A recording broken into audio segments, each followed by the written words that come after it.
Hi, I'm Matt from HockeyReviews.ca, and this is the Warrior Ritual G5 pad review. I've used the whole set enough on the ice now so I can talk about it. Before we jump into the review, if you are in the United States and making any hockey purchases, please check out the link in the description to Pure Hockey or Pure Goalie. Clicking that link and making a purchase gives me a kickback, helps support the channel so I keep doing long-term reviews and actual reviews of using this stuff on ice like this one.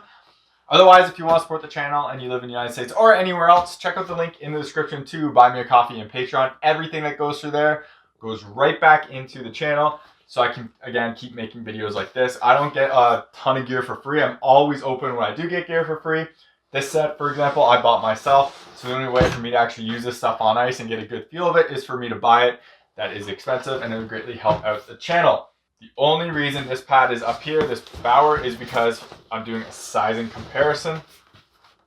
So they kind of look, or that's basically how they are in terms of size. This is a 36, so it's an XL Vapor 2X Pro. The Supreme fits the same. This pad right here is 35 plus 1.5 G5. I asked Warrior when I was making this purchase of what pad I should buy, and I went by the Florida knee measurement, or mine, and they suggested this. This is too small on me. Basically, I follow the top of the block if I use the strapping the same way as I prefer to use it, which is across the knee and not down to the calf. So I'd keep falling off the top of the block and it was really unstable. So basically I had to do the strapping to the calf, which kind of pulls the pad up a bit, and it does do that. The problem with that is when I do that, the pad basically sits a little higher than kind of what the Bauer would. So it basically sits up there, and the actual thigh rise interfere with each other a bit, and it kind of takes a bit of me to get used to when doing that. It's not a huge issue, and it takes me, like I said, about 5-10 minutes of skating to really get used to it, but it still hits each other every once in a while in certain positions, so it's slightly annoying. If the shape was, like, these are pretty straight, but if it was a little bit straighter up here, I wouldn't really have that issue, but I do have a little bit of it. And there's actually like lime green back here where it's the actual thigh rise of each other is kind of hitting each other. If that sizing was a little bit different, it would work better. For me, I should have gone with 36 plus 1 and it would have been perfectly fine. I think that 1.5 is generally what they do for their thigh rises, but if I did go just straight up with a Bauer or Brian's sizing on that, it would have been perfect in that sense. So as just a comparison, I have a 36 plus 1 optic genetic Brian's XL, which is basically 36 plus 1 for Bauer, but it ends up being 36. I would have done it as well on the Warrior and it would have fit better than what these do. They're fine, I can use them. It just would have been ideally of how I wanted to use it. I generally don't like going to the calf because, like I said, it does pull the pad up and takes it off the boot a bit. I don't really need that. I don't play in the NHL, so I don't need more thigh rules. So I can get away with a bigger thigh rise if I want. But generally a plus 1 on like Brian's and stuff is perfect for me and works for me. But with this going down here, it does pull up just a little bit higher, so I wanted to make that totally clear. So the other thing I'll talk about on this really quick in this area is the stiffness of the pad. Pro doesn't have the back angle thing. I did a video explaining the Senior Plus and the Pro of these two pads, comparing them, so watch that if you're interested in it. These ones are the Pro Stiff Thigh Rise, and you can still bend it, and I could bend it more, but I don't want to bend them more. It's a pretty stiff pad. You can definitely feel it, like the stiffness throughout it, especially compared to the older Warrior pads. I'm happy for that. I wanted a stiffer pad. The core is stiffer too, which is something I was also wanting from Warrior, so I'm happy with that as well. So before I jump into a lot of like the performance and stuff like that, I want to just talk about what I changed on these compared to what's straight stock. I took this off. A lot of people take this off. For me, I like using the elastic straps on the knee better than down to the calf. This strap down to the calf pulls the pad upwards. I generally don't like to do that on pads because I can just get them fit to the size I want, and that generally makes them fit not the way I want. With these ones, because they're smaller, I had to go here to pull the pad up. Left this on for a bit, but then I just found that it would basically just get stuck in this little ridge right here, and it would just kind of like flop there, and I would feel it against my pad, so it never really sat on the outside of my knee and moved. It would kind of get jammed in there. So I took it out. Not a big thing, but just wanted to call that out. The one thing that I did have to do too, and I can't find the straps for these anymore, so I think I have this on video somewhere, is the buckles in here. Let me get that in there. So this buckle right here didn't actually work with the knee strap buckles or any of the buckles on the pads. So you can see that buckles in like that. So originally this buckle was a different connection piece design, and it wouldn't actually connect down to here. Now this piece on the actual inside of the pad right here isn't removable. So you're kind of stuck with whatever the one this is in here, because it doesn't have one of those clips that basically goes onto right here. And that was on the knee wing like this. So it didn't have one of those clips to actually be able to replace that. I reached out to Warrior, told them about that, and they sent me a new set of clips within like a week. So huge props to them there, fixing that issue. It shouldn't have happened in the first place. It is a quality control issue. Something that I think has kind of come up a decent amount with Warrior in the past, the G4 with their knee binding. This pad I saw a lot of people online have some issues with the senior levels, one of these. For me with this piece specifically, and it shouldn't happen, but it did happen. So again, I want to make that clear. And the next part is I took out the bootstrap, which I think is this one. I can't remember off the top of my head. I don't use bootstraps on any of my pads, so I took it out, simple as that. I also hate these loops and these connection pieces. I find them really annoying to get through my skates, and they're on the inside here. I know a lot of people find them super easy. I am not a fan. The other thing I took out was the toe tie, and I have a video going over that, and I replaced it with just a normal stretch bungee cord thing right here with one of these. Super simple. The reason I did that is because I hate getting these through the front of my skates. I always found it to be a pain. It might work fine and people might like it, but this piece is just basically too thick and too annoying to get through my front loop of my skates. So I just took it off and used the Velcro. So the big thing about this pad is how crazy light it is. And I know Warrior's been like this for a while, how light their stuff is. This is no different. This pad feels lighter than any other pad I've ever worn. I haven't weighed it because I don't care. Just like hockey sticks, I think people are chasing weights and it doesn't matter that much, and people are too focused on it, especially the retail market where customers always like, oh, this is the lightest, this is the lightest. It doesn't matter until it really affects your play style. And second lightest pad before this one I ever had was my eFlex 4, and it felt heavier when you wore them because you just didn't slide well enough, and I was more tired wearing those than like anything else. These ones feel very light. They feel like the lightest pad I have, but it doesn't make that big of a difference when I'm actually playing. Like I haven't noticed anything better because of how light they feel. I just notice when I'm walking, they feel like there's nothing there. My movements aren't any better with them or any worse with them because they're light. They just feel lighter. I'm not less tired wearing this after the second game compared to my Optic 2s, which are considerably heavier, or my 2X Pros, which are also heavier. They are just lighter. And again, that's a number thing, and to me, it's not making any difference in my play and how I actually feel when I'm wearing them. It just feels lighter when I'm walking around, stuff like that. Warrior has totally revamped this pad compared to the G4, a lot of the pads before. It is super thin now, and while it was always thin, Warrior did have a thicker portion down here on the older ones. The big change on this is the actual core of the pad, which I'll cover in a second. But while we're still looking over here, because while it's not super important, I'll just go over some details. I think Warrior deserves a lot of credit for how their kind of calf system works. It wraps well, it allows your leg to rotate well and everything. I'm glad they got rid of the stupid flat thing right there. I actually found that thing would cause almost more goals. I think it was like the post wedge thing. That would cause more goals than save it. I found when it had the gap, pucks would almost sit on there, but when it didn't, pucks would be easier to slide across it and go in. I noticed that when I had my G2s because it did have that wedge right there. So I'm glad that that's gone. You don't really need it. And it does kind of get in the way at some points. This just covers this buckle and is fine. This calf wrap is a pretty awesome design, and I want to give Warrior credit for it. It does have these segments in it, so it does wrap pretty well. It also allows for a pretty big open channel. And if you want to put this piece through here, you can tighten it up. I don't. I like my pads kind of loose right here, so they kind of slop down a little bit. And then my knee is kind of the tight spot. So I like how this plays. It does wrap my leg pretty good. A lot of protection there compared to some other companies now. And that's just like a decent design all the way through right there. So I want to give them credit for that. The strapping on this is so ridiculously easy, easier than basically anything else I have. Optic 2 is really close to this too. It's literally the same amount of straps. Mine just goes here and the other one goes here for Optic 2. Warrior has like had this design for a while, so I want to give them props for that. It's really easy to do up. It's so quick to get these pads on and actually get them done up, which is obviously not a huge thing in the grand scheme of things, but people love that. The one thing I want to call out as like one of the weirdest design decisions, I don't understand why the silver shield is right here. This part will never touch anyone's leg if they're on the outside here. And if you put it through here, it's only going to be like that much material that is ever going to touch your leg. And even then, it's not going to be a ton because this part is probably going to touch first.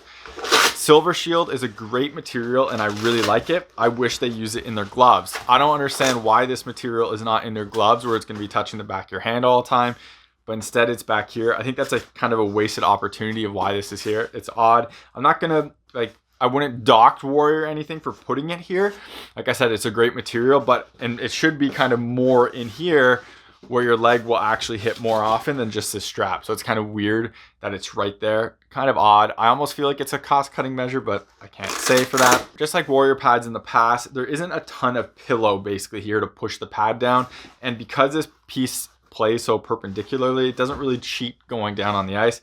I know there's a bunch of goalies online that would like push this outwards. I left it the way it is. You can, as you can see, just Velcro that piece back in. But I just want to call that design out because I'm going to be talking about it a little later for the actual like seal and everything. Everything else in here, it's pretty standard. Just nylons all throughout with a little bit of a boot pillow. This does feel like a pretty flat boot design, even though it's not that flat. So as you can see, it does have like the outer portions of it are kind of taller, but because this piece sticks up so high right there, it actually plays like a lot flatter of a boot than you would have thought.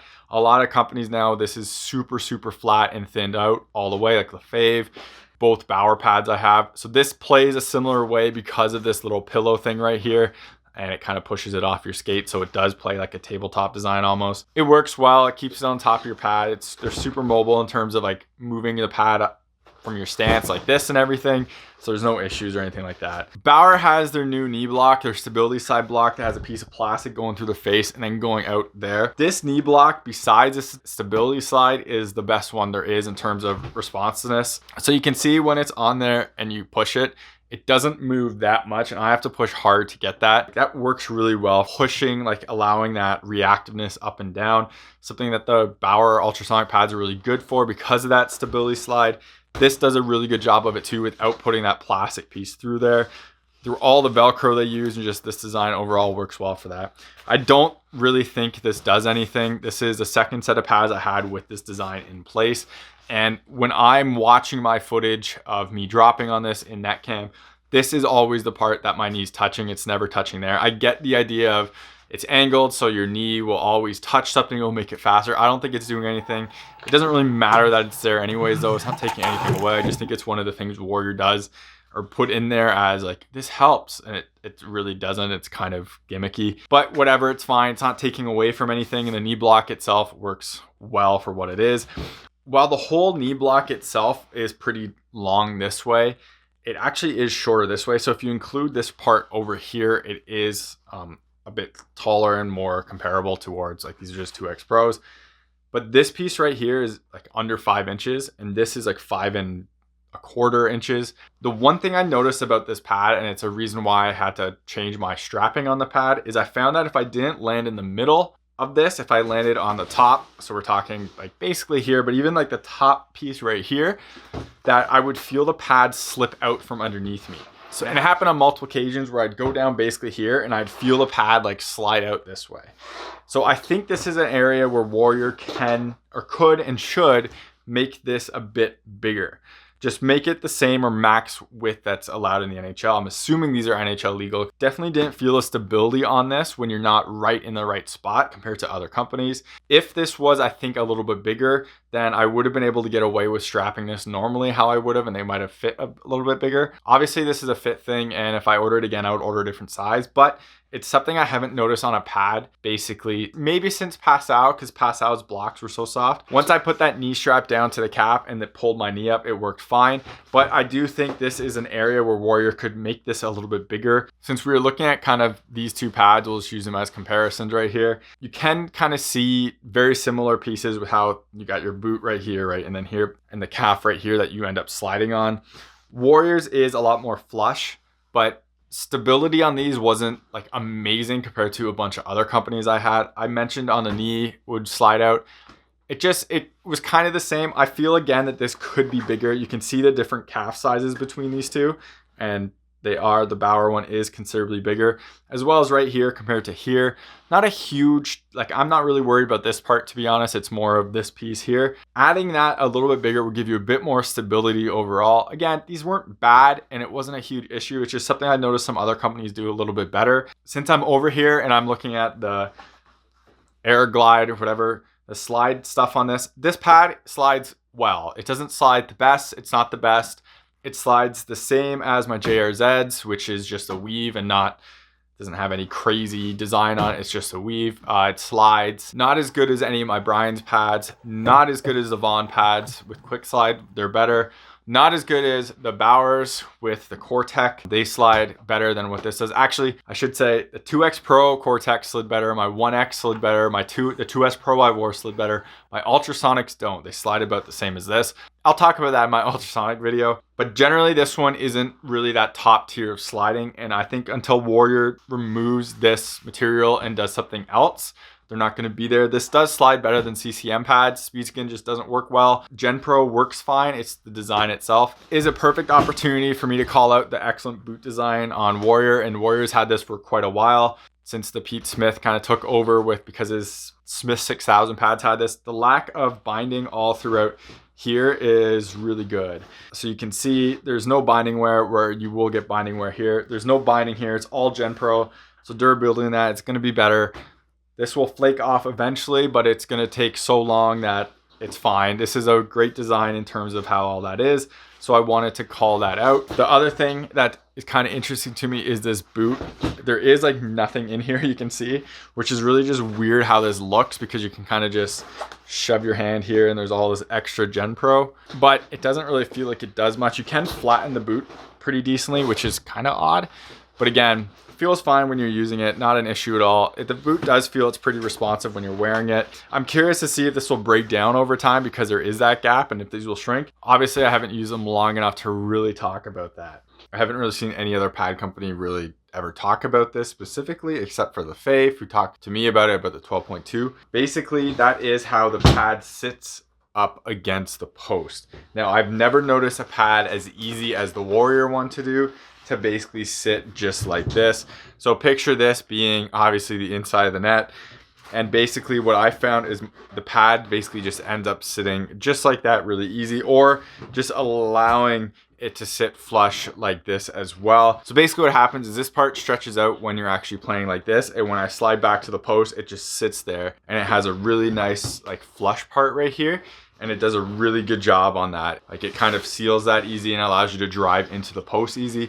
Again, this is something I haven't noticed much on any other pad I've used that hasn't been an issue at all. Like, usually there's a little bit of hesitation, or like you kind of have to get it just right. This one basically just slides in there. And I think one of the reasons for that is because there really is no toe bridge. So it really does allow basically a like straight up separation between the skate and the pad itself. This part just kind of folds inwards when it hits the post, whereas basically every other pad usually has a little bit of a toe bridge there that can get in the way a little bit. But this one just does something that I haven't really felt many other pads do in that sense. And again, I wanted to call that out and give Warrior props for that. I'm curious to see if the 12.2s plays something similar, because they have discussed that that is one of the goals, is to get that seal really well on the post, the way that the boot is designed. So one thing I want to address with these pads, and it's happened a bunch to me so far, is the under rotation with it. Basically what that is normally when you drop down, pad drops like this, but under rotation means it kind of drops like this.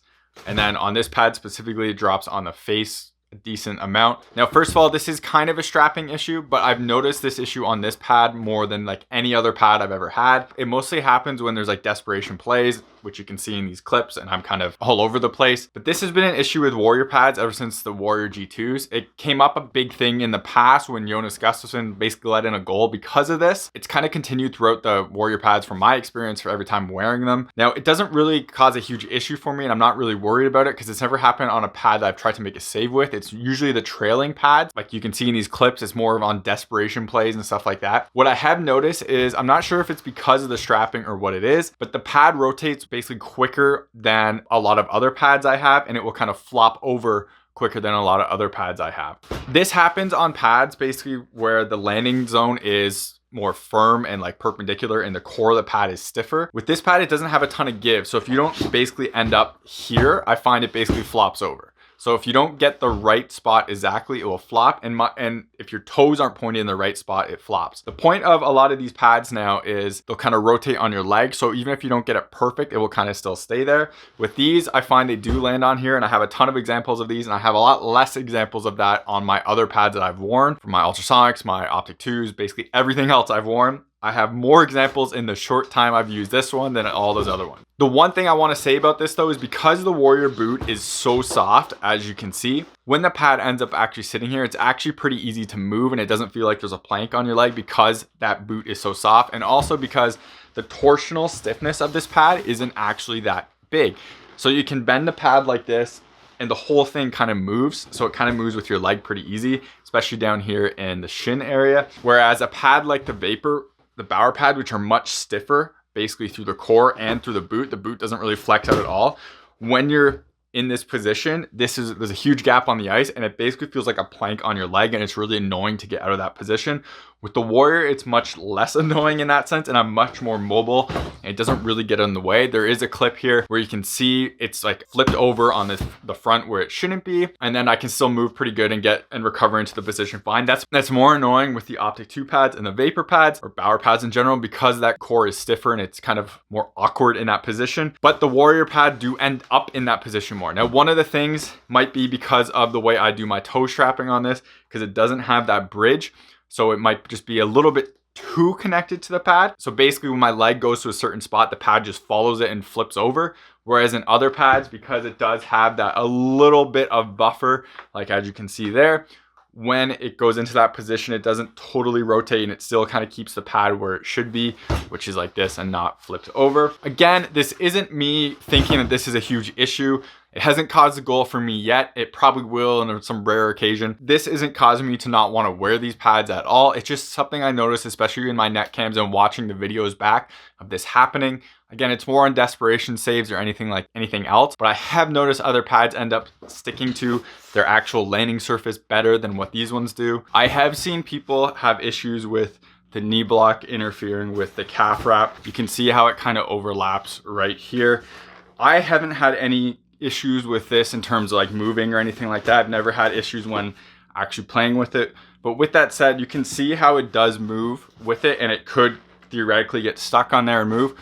I like stiff pads, so I don't really ever feel this part of the pad moving inwards like that, so I've never noticed it when playing. It's a complaint people have brought up. It's not one I can comment on or can say I really had any issues with it, because it's been fine for that. So the big new thing these pads have been advertising was their Coveredge Plus, and basically their idea is they now have a bigger outer roll and this face that's pushed forward, and that makes you stop more pucks according to them because it cuts out down the angle more. Now, compared to a pad like the Optic 2s that have no outer roll at all, as you can basically see, this outer roll absolutely does work. I have a video which I'm going to overlay that I've talked about on Instagram in the past on how that Coveredge Plus does work, and it will stop the odd puck every once in a while. While I think it's kind of a gimmick because outer rolls have been a thing in the past, Warrior kind of took them away on their previous pads. One reason was so they could get a better post coverage when you're in RVH. Going back to that is a good move because it will make a difference.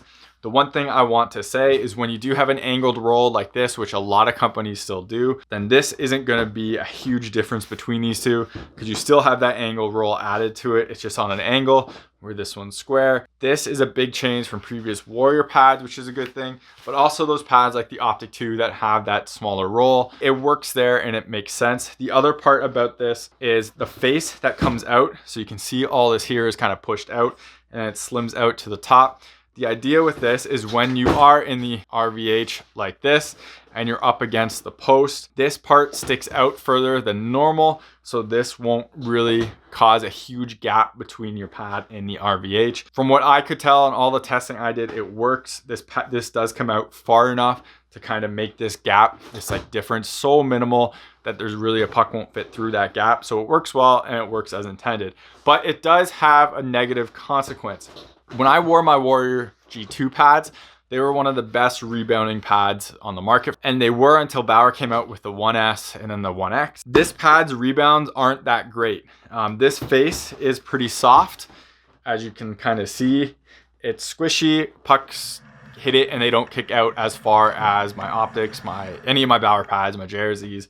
Same with the boot too. It does have that squishy kind of top to it, so that does kill rebounds a bit. So this isn't quite as big as rebounding as they were in the past.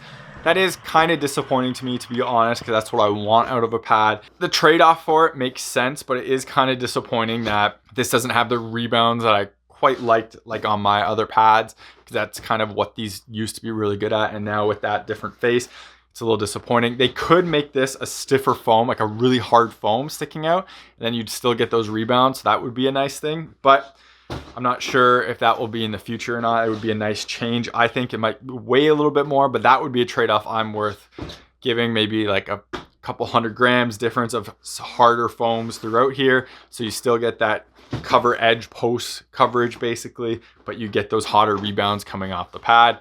Again, that's totally a personal preference thing, and that's just my personal preference with it. So I mentioned this in my original review of this video and compared to these pads compared to the old pads. The big change on this pad is the core stiffness.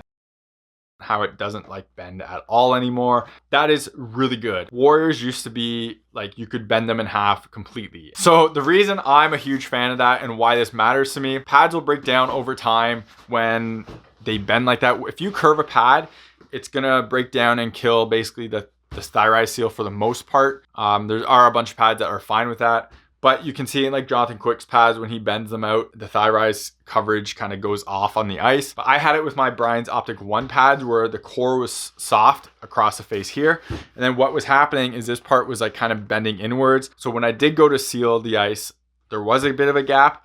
And the other thing about that is people could jam pucks under it. This is hard enough. That's not really going to be an issue, and the durability will be there longer. My thing about the Warrior pads in the past, especially with this profile lock, is the pad would become too flimsy, especially at the top over time. And I didn't think that really was a pro pad for that. This is a much better design. There's a reason I bought these pads. This is the big reason for it. So I want to give Warrior huge props for it. The interesting thing is this pad does like flatten out on me. I'm sure people have seen Matt Murray kind of screw his Vaughn pads like that. When I'm standing, this pad ends up going like basically like this.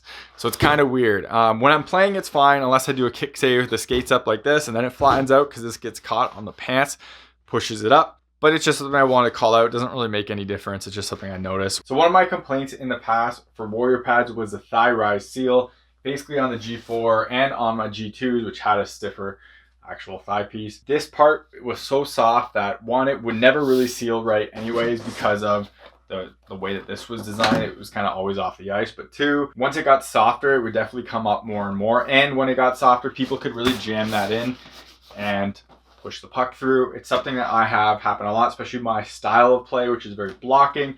I'm in the RVH a lot, just sticking the pad there, and the pad has to do work for that. These are a huge improvement over that.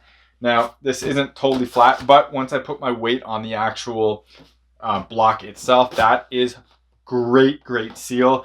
So Warrior deserves props for that. That's a huge improvement. Bauer has been one of the best for this in a while. You can see how great that sits. Just their design on that is really excellent. CCM's really good at it too.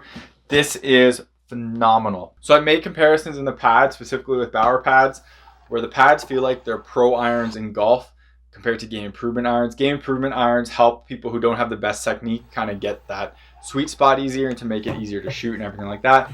Kind of the same thing with these pads. These pads perform amazingly, but they aren't really helping goalies kind of cheat and kind of cover things.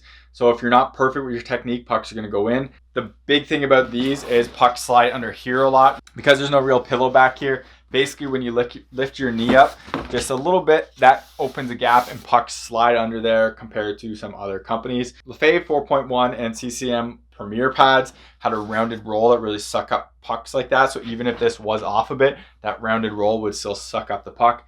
This one doesn't do that. The new Hyperlite does have a big pillow there to help with it. Ultrasonic has a little pillow, but it doesn't really do much. Warrior is kind of the same way. The way that this is designed, and it doesn't really push down. There's no real pillow pushing this down. With this, because the knee block is so reactive and kind of the whole pad is reactive, when you do lift that knee off a bit, you do get that opening up and pucks will slide through here. There's not a ton of puck marks under here, but there is a few. But that's kind of the only place I could really see them improving on this pad a lot, and to kind of add a pillow there. Comparatively with this Brian Optic, because there is this pillow in here and all of these kind of just stack to make it taller. Because even with the knees coming off the ice a little bit, the shin is still being pushed down because of all those pillows, and it really keeps this part sealing basically the ice more so than what pads that don't have that are. These are one of the best pads for really sealing this down when your knee's not perfect, and it's a huge props to Brian's for that. And it's kind of the only place I could really see Warrior improving on. So overall, I'm very happy with the Warrior Ritual G5 Pro pads. I'm happy with the performance, happy with basically everything about them. Quality control needs to be a little bit better, just for like, while it's buckles for me, it has been worse for other people, so that's why I want to call that out. Everything else has been really solid about these, and I'm happy with them, and I'm going to keep using these probably for a while. One, because the graphics, but two, they work for me and they're pretty solid pads. There's not a ton of things I would really change on here. I think Warrior is at a point where they're obviously not in the NHL and they're basically marketing towards beer leaguers. When people ask opinions of Warrior pads or what pads to buy, Warrior is always the #1 brand there people are talking about, regardless if it's a pad that the person should be wearing. So they definitely have their market cornered. I don't see a ton of changes to this pad that needs to happen to make it really that much better. While I would like a stiffer, like a harder face for bigger rebounds, it's not a huge thing. And they finally got the stiffness of this pad to actually be a stiff pad and a pad that is advertised as what it is. Until they change this sliding surface to be something crazy like Quicklite, Primo, or Cortec, the sliding is not going to be the best out there, but it's good enough that it really doesn't matter. It doesn't really hinder anything. It's not like a speed skin that just dies at times. So this is good enough, zero issues with it. When I'm wearing this pad, I'm never worried that another pad might be better out there. It just works well enough and it's good enough, and that's a huge compliment from me. Overall, I absolutely recommend these. I would say make sure, check your pad first. If you're buying retail, check the pad, make sure everything lines up, make sure everything works right because of those QC issues I mentioned. But besides that, like, I'm really happy with these, happily recommend them to people. They work well for me. They're pretty solid all around and I have no issues. I'm happy to wear them. I can't wait to get back on the ice because we're still locked down, so I can keep wearing them. So that's about it for this video. Hopefully it was helpful. Remember to like this video, subscribe to me on YouTube, follow me on Instagram, Twitter, links are in the descriptions. If this video was helpful in making a purchase, or if you just thought it was helpful in general, please reach out to Warrior on social media like Warrior Goalie, Warrior Hockey. I didn't get this stuff for free. I bought it myself. So it'd be greatly appreciated in that sense. Otherwise, if you want to help the channel and you live in the US, check out the link in the description to Pure Goalie, Pure Hockey. Clicking that link, making a purchase gives me a kickback, so I keep making videos like this. Otherwise, if you want to support the channel, regardless of where you live, check out Buy Me a Coffee and Patreon in the description. Clicking any of those, anything that goes through there comes right back into the channel, so I keep making videos and making more content, doing more actual reviews. Like I said, I don't get this stuff for free. I speak my mind about stuff and it doesn't make some companies happy. So I got to buy this and that's expensive, and it would just help me continue the content along. Thank you very much for watching and take it easy. You're watching HockeyReviews.ca.